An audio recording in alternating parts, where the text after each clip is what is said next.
Now, depression, anxiety, eating disorders, as well as social phobias are just some of the mental health disorders that are faced by teens or teenagers in the country.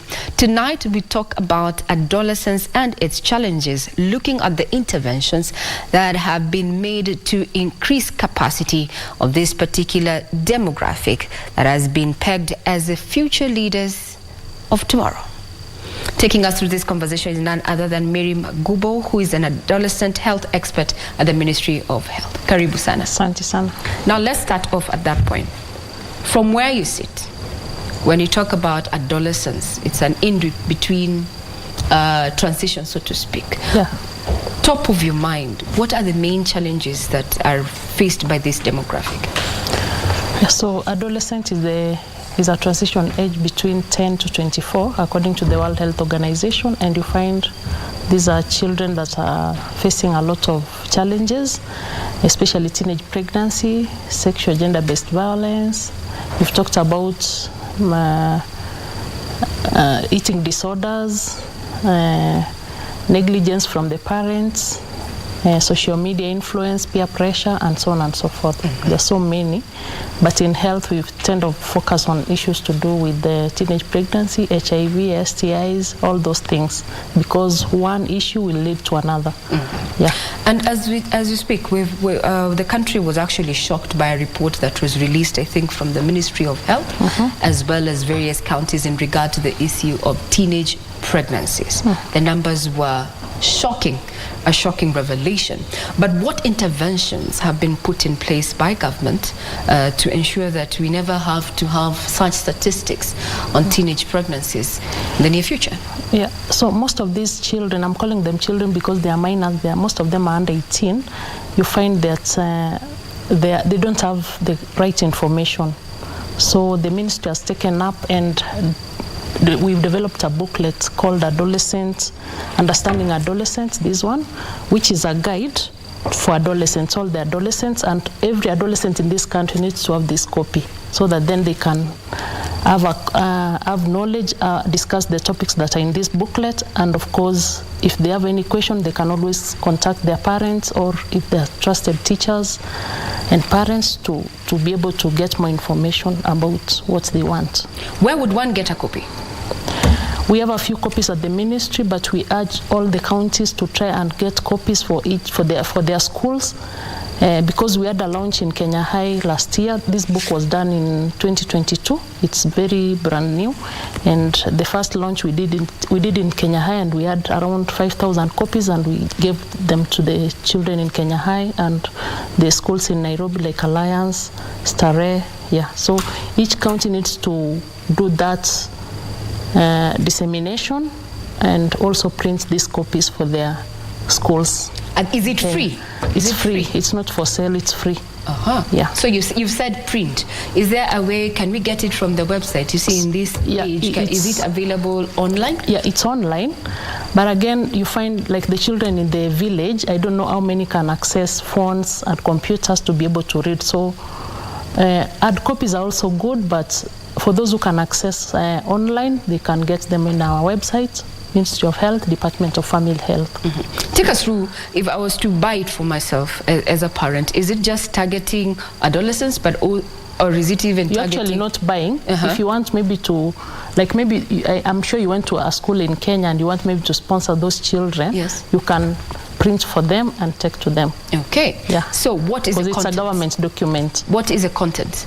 The content, we have issues to do, like an example I want to give you quickly is like sexual gender-based violence. You see, this document it's youth-friendly, it's age appropriate. So we've just given them a few information on what they're supposed to do. Like when you are raped, what are you supposed to do? When you are defiled, what are you supposed to do? The first thing, don't shower. Inform your trusted person, your trusted parent, teacher about the information, because most of them, again, they are threatened, they should not report. So they'll get to know what they're supposed to do immediately, like do not shower and report, and then seek medical information and seek medical attention in the health facility, so that you're given like the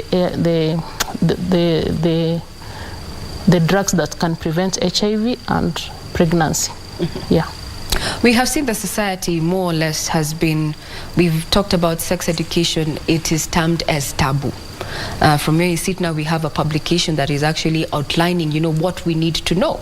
But then these conversations, these candid conversations are missing out on a majority of platforms. From where you sit as a Ministry of Health, what are you doing to increase, this conversation around, sexual reproductive health and such? Because, as you say, information is key.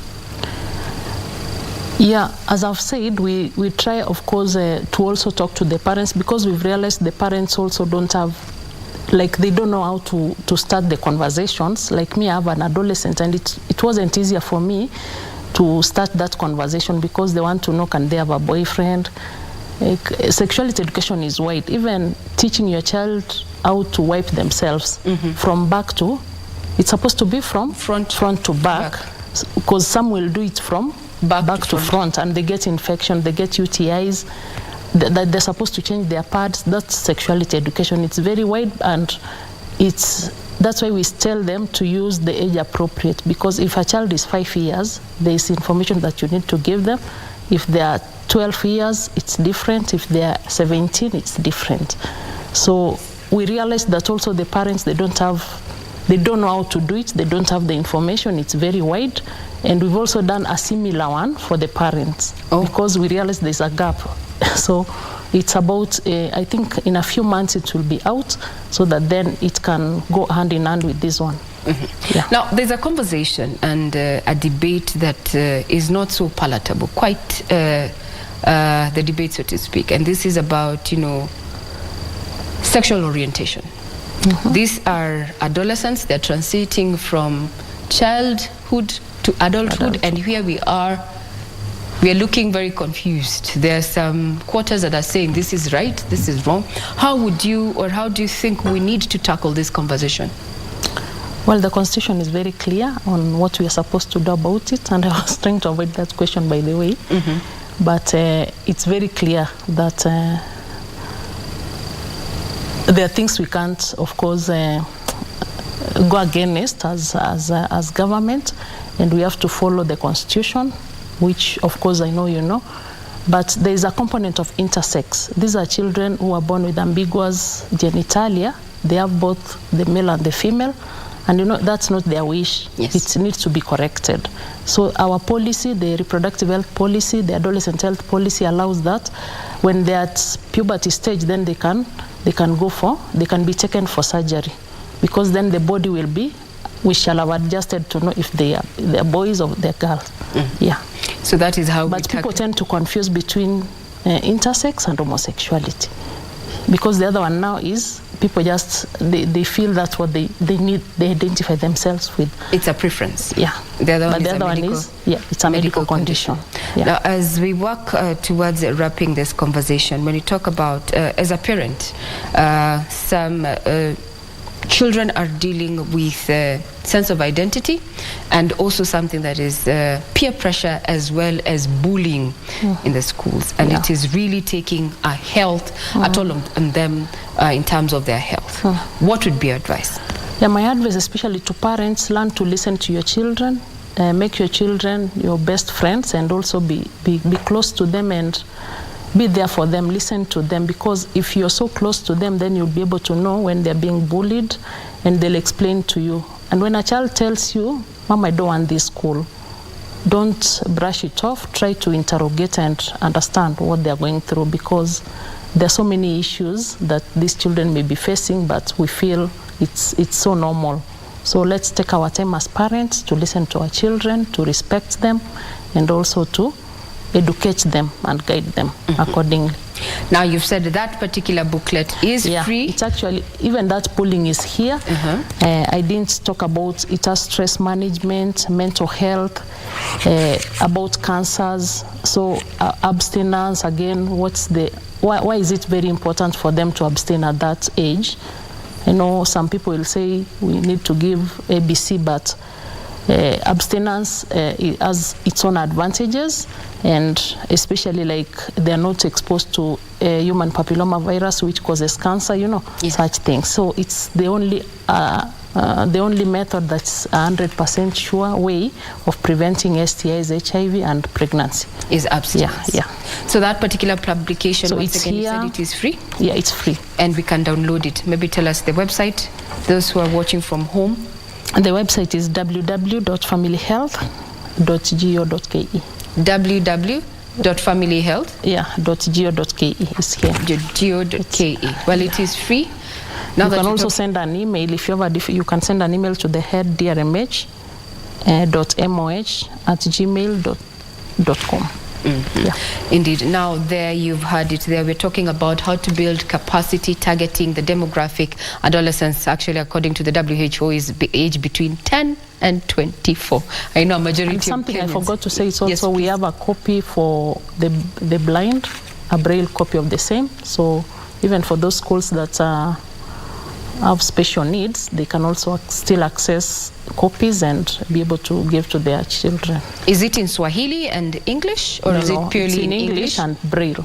And Braille. Yeah. Is there a time we're going to be translating this from English to Swahili? Yeah, I think after we disseminate to a number of adolescents, then depending on availability of funds, we can also translate to Kiswahili. Mm-hmm. Yeah.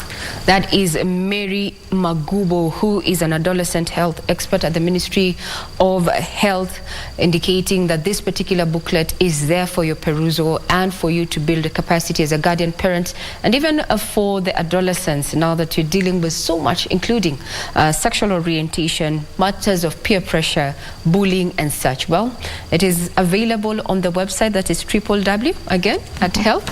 Let's have a look at it. Let me have a look at it so that we can give you the right information. That is www, that is www.familyhealth.go.ke.